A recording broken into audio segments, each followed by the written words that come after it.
উৎপাদকের সাহায্যে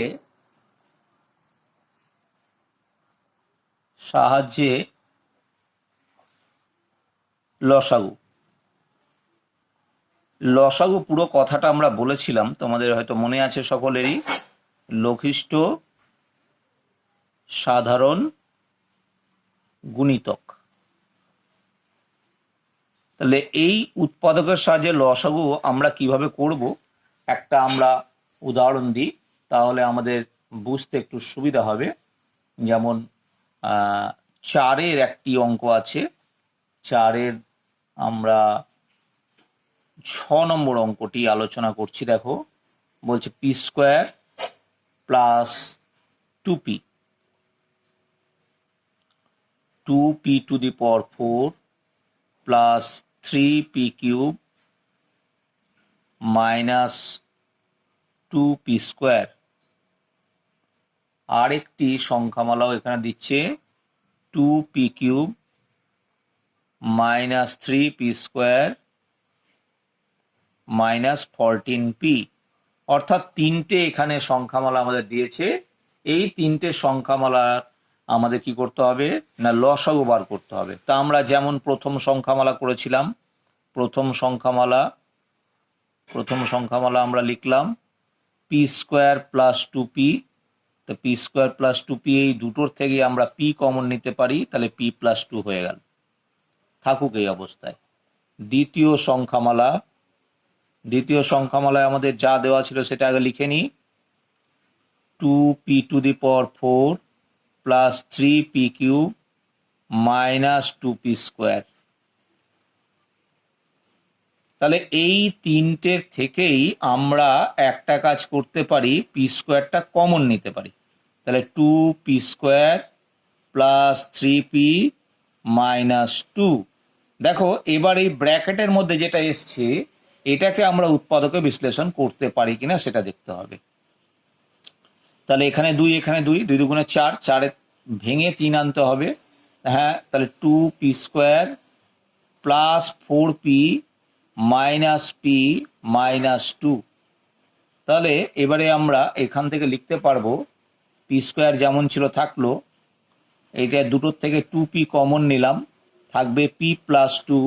আর এই দুটোর থেকে -1 কমন নিলাম, মাইনাসটা কমন চলে গেছে বলে p থাকলো, আর এই মাইনাসটা কমন চলে যাওয়ার জন্য এখানে প্লাস হয়ে যাবে আর 2 হয়ে যাবে। তাহলে এখানে পি স্কোয়ার থাকলো, একটা ব্র্যাকেটে হবে p প্লাস 2, আর একটা ব্র্যাকেটে হবে 2p মাইনাস 1। এবারে তৃতীয়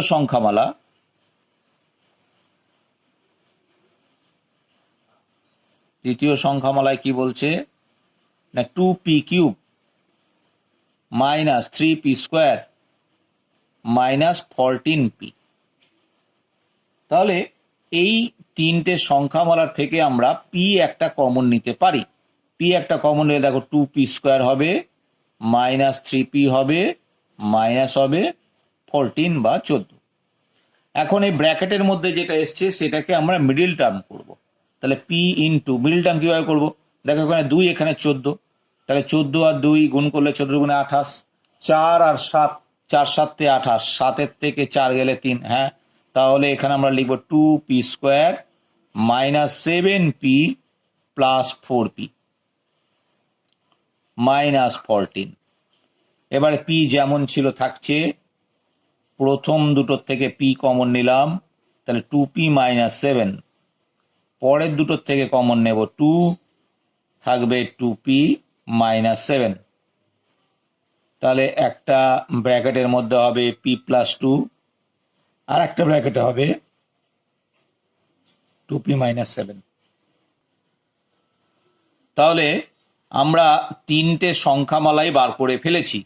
এবারে নির্ণেয় লসাগুতে কি করতে হয় ভালো করে খেয়াল করবে। আমরা গসাগুর সময় কি করেছি, যেগুলো সাধারণ অংশ সেগুলো আমরা লিখে নিয়েছি, এখানেও আমরা তাই করব বলতে, প্রথম সংখ্যামালায় দেখো p ছিল, দ্বিতীয় সংখ্যামালা সেখানে p স্কোয়ার ছিল, আর তৃতীয় সংখ্যামালায় p ছিল। তাহলে p স্কোয়ার আর p, এদের মধ্যে বড় অংশ যেটা সেটা হলো পি স্কোয়ার, তাহলে তোমাকে পি স্কোয়ার লিখতে হবে। আচ্ছা, এবারে লক্ষ্য করো, এখানে আছে তৃতীয় সংখ্যামালায় পি প্লাস টু, দ্বিতীয় সংখ্যামালায় আছে পি প্লাস টু, প্রথম সংখ্যামালায় আছে পি প্লাস টু, তাহলে পি প্লাস টু একটা লিখতে হবে, লিখে ফেললাম। এবারে আর কিছু সাধারণ অংশ আমরা পাচ্ছি না, তাহলে পাচ্ছি না যেহেতু, তাহলে বাকি যেগুলো পড়ে থাকলো প্রত্যেকটা সংখ্যামালায় সেগুলো গুণ গুণ আকারে লিখে ফেলতে হবে। অর্থাৎ প্রথম সংখ্যামালায় কিছু আর পড়ে নেই, দ্বিতীয় সংখ্যামালাতেও পি স্কোয়ার চলে গেছে, পি প্লাস টু চলে গেছে, থাকবে টু পি মাইনাস ওয়ান, তাহলে টু পি মাইনাস ওয়ানটা পড়ে থাকছিল, সেটা লিখে ফেললাম। এবার 3 নম্বর সংখ্যামালায় দেখো টু পি মাইনাস সেভেন, তাহলে টু পি মাইনাস সেভেনটাও লিখে ফেললাম। এইটাই হয়ে গেল আমাদের নির্ণেয় লসাগু। এই অঙ্কটা এভাবে অনেকটাই সহজভাবে হলো।